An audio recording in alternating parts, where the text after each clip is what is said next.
So do you think that to these more dimensional perspectives, like what causes that? Like why do people what makes a person start to do that as opposed to like what prevents them from doing that? I think it's when someone goes from unironic to ironic. Anytime they feel that transition, it's like, ooh, you passed a trend line there. You passed a crazy What trend line there. causes, is it like boredom that causes that, or It could be a like lot of things. It could be a lot. You could just something fucking negative though, realize it. perceived as You negative? connect dots. You connect dots. Okay. Someone can either make you connect dots, or you connected the dots over time, or maybe you just saw a fucking bug on the ground and the way it looked reminded you of that. Oh fuck, that I left the stove on. You know what I mean? It's like, what the fuck, right? Like, I mean, any fucking thing can make you connect dots and have those go from the unironic guy who left the stove on and is driving away from the house versus the ironic guy who left the stove on that's driving towards the house. These are very different people. You know what I'm saying? Either way, the house might be burnt down, but at least you were driving back to the house and not away from it. But I guess if the house is already burnt down, you may as well be driving away. I mean, It's there's two like schools of thoughts there. It doesn't fucking matter though, right? Because you're just like, do you want to go back to the burning house or not? it's I don't know if it's like types or fear or something, but it's like some people can just keep going through the same loop forever and they're kind of cool with that, whereas others will be inspired towards being more ironic Yeah, because the tedium of doing it over and over again is kind of like I perceived as a agree. negative. And I imagine like in plants, like there's like a monocot and dicot splitting pattern for seeds, like an even number of stems coming from the seed or an odd number of petal, whatever. I mean, there are multiple things. But and very much so, like with human behavior and stuff, there might be an odd numbered ones which create maybe new patterns based on the even number structure, and stuff like that. And so it becomes a true 50-50 thing. And I imagine most dualities So are it's like like that. a complex alchemy of like nature, nurture, and experience and And exposure. exactly as you expected it. It's kind of a 50-50, but damn if we can't stretch neutrality out pretty crazy with these options. Do you think that a general will towards it though is useful, or is that getting into unironic sort of thinking? Yeah, no, because yeah, no, yeah, yeah, yeah, because now, oh, how do you ironically drive anything? You get stuck in this limbo of to be poetic or to not. Hmm. If you have like two choices and they're both even, how do you ironically choose one? It's like, come on, what's our tipping point? What's our tipping point? This or that, this or that, this or that, this or that. You just gotta fucking choose one. Just do it. Just choose it.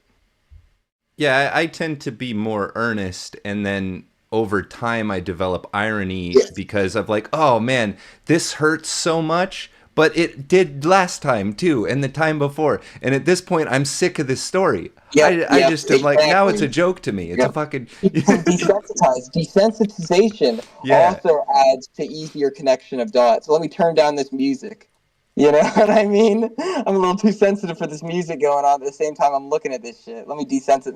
You know what I mean?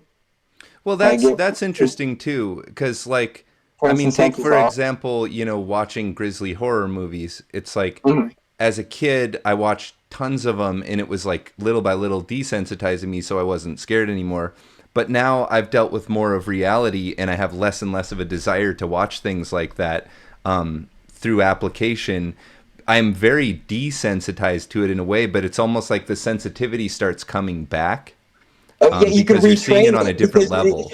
yeah, as you experience as you take time away from a subject, you start to regain that unironic, like exactly, right. That's why you do things in moderation, so everything's unironic or should feel unironic yet intuitive. And I feel like the spirituality has a very similar arc too. Like when you're first getting into it, it's like, oh, everything's like magic and Yeah. beautiful. And then it's like, oh shit, like reality is tough and suffering. And then, it comes back like, whoa, wait a minute. This is beautiful. This is wonderful. I do love God.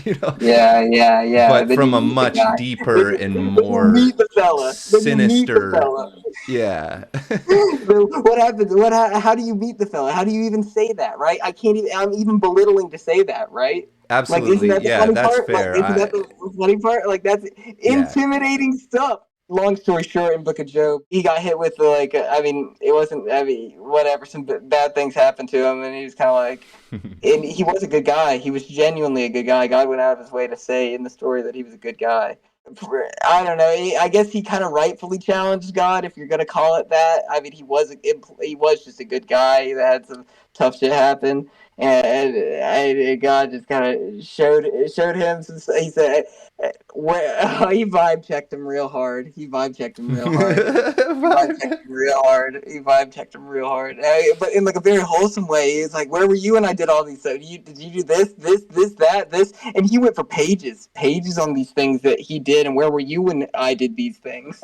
And me reading it, I have some answers for some things that I don't want to know answers to other things. I mean, caps it all. I mean, he multiple times he said, "Brace yourself like a man. Answer my questions." Like multiple times he told Job to do that, and I can't even imagine the voice that said this. Like, you know, and, I mean, this is an analogy, of course, or whatever. But this is, I mean, if you take any fear away from this in like a real sense or whatever, good. You know, I mean, like literally, this is God fearing. This is what you consent to, what you know that you are trying to be in alignment with. You know, do not be bad. You know, like if he isn't getting you right now, imagine what he has in store for you. He just doesn't want to punish you, right? And like literally, like you know what I mean.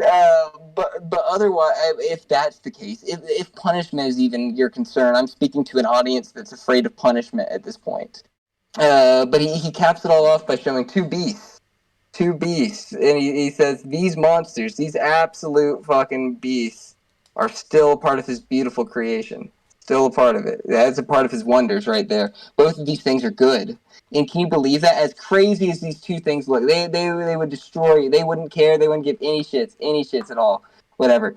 Or they could. They absolutely could. And it went through out of his way to like hype up these things. And when God's hyping up anything, it's like you have to realize these archetypes, because he's hyping them up in a very like, they dominate these archetypes. They dominate these powerhouse archetypes. And you're like, wow, these are those beasts. These are how he dualities all of this.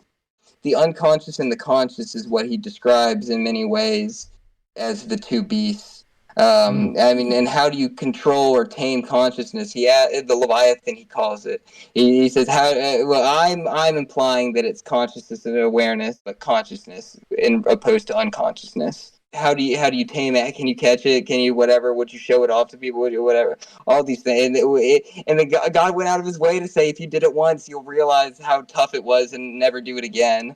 And like God's talking to me, I mean, God's talking to you, God's talking to whatever. I mean, he's saying he's just gonna humble you. I mean, not you per se, because you or me, Evan, might be weak or whatever, but that Jesus, that Son, you know, that not that Son, but the cunningness and the consciousness of that Son, that Leviathan, you know, or the unconscious beast, that the other one that like he can stand in the river and the river fucking parts because he just decided to stand there. Like that's the unconscious motherfucker that just doesn't care, doesn't give any two shits.